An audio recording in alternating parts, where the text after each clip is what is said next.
And welcome back to Law and Crime. We're following the Groves trial right now out of Ohio. I'm told that they have just gone into a sidebar in that courtroom. The last witness that we are watching on the stand, Stephanie Jenkins, was a service coordinator. Now, we last heard her cross-examination from Daniel Groves' attorney there. So let's talk about that. I have my guests with me here. I have Adam Concha still with us and a new guest, Marie Napoli, criminal defense attorney. Marie, thanks for joining us today. Let's talk a little bit about this witness. So this is another state worker here, a service coordinator, presumably working with the protocol and things that happen with these abuse and child protection cases here. Adam, what was the purpose of this witness here, and did you find her to be effective? You know, it's a little bit piling on, it seems. You know, a lot of these earlier witnesses all seem to be sort of from this social work background.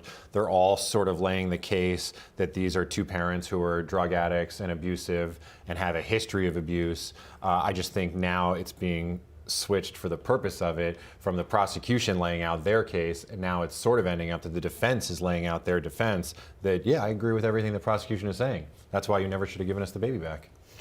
And Marie, when you have seen what you've seen so far today, we didn't talk about this with you, but one of the things that we were not expecting this morning was that Jessica's defense and attorney said that she did this and she admitted to it, and now they're trying to pull the blame off Daniel.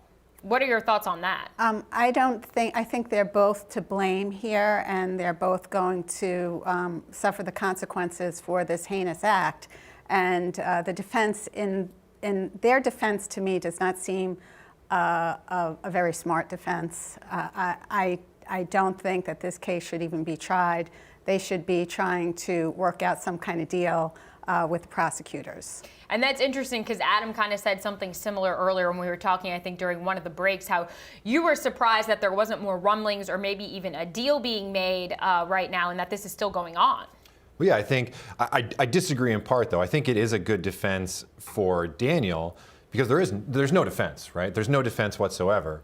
So if it's going to trial, if they haven't worked out a plea deal already, at least they're, as a team, sort of cutting one and trying to save the other. Whether it will work, I have no idea. But yeah, I mean, because of the defense that they're doing now, I think in part they're making the state and the prosecution sort of the enemy. Why would you put this jury through this terrible ordeal to look at this evidence, to go through this trial? Just make a deal. She's admitting to it. All right, we're going to move on now because, as I said, they are taking an afternoon break right now in that courtroom.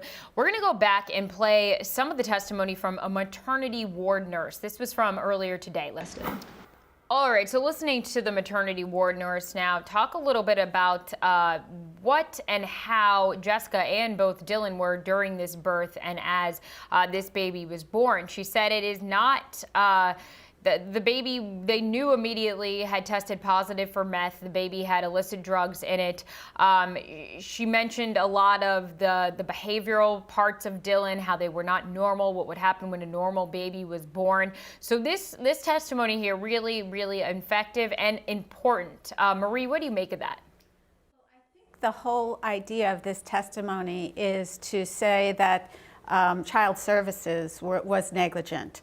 And child services, well, may have been negligent. I would assume they were negligent.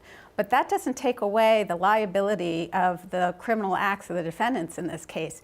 So I don't really understand the defense, and it seems to me like a rabbit hole that they're running down. Just because child services was negligent doesn't mean that the defendants in this case acts were not criminal and that they should not be punished for it.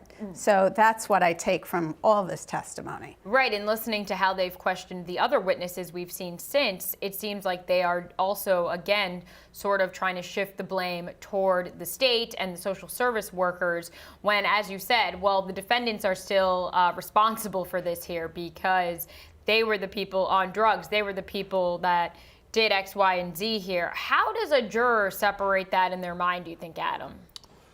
Or do they not? I don't think they do. I think what they're trying to do right now with that specific testimony that we just watched, I mean, they're asking differences. It seemed a little silly. Again, why I think that they don't have a good defense, period. So I think what they're doing is using the best option that they have. And I believe the prosecution was just asking that witness questions, and going through well, is that normal? Is that how a normal baby is treated? That's just going to seem silly to a jury. So you can play that up, that the jury, why are we here? Why are we even asking these questions? Of course it didn't seem like a normal baby. Of course it was treated differently. And it's all going to go towards, this ultimate defense that the state didn't do what they were supposed to do.